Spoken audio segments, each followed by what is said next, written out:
Grupi parlamentar I Levicës ka propozuar ndryshime në kodin penal, për të cilat thonë se njësër veprash penale që lidhen me shpërdorimin e detyrës zyrtare, të mos vjetërsohen kurrë. Zëdhënësi I kësaj partie Amar Mecinović tha se elita politike e pandëshkueshme duhet të përballet me ligje të reja.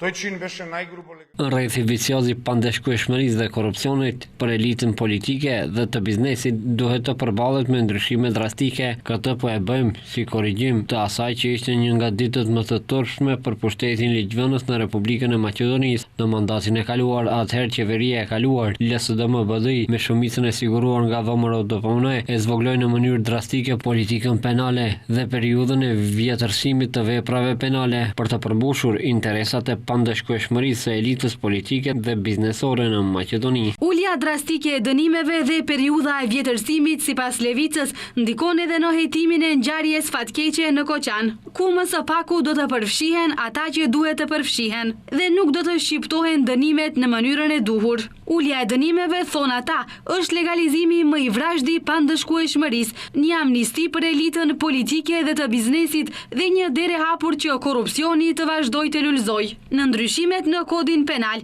Levica propozon edhe shtimin e veprave penale në kategorinë e veprave që nuk kanë vjetërsim, të cilat kanë të bëjnë me veprat e krimit ekonomik dhe shpërdorimin e pozitës zyrtare.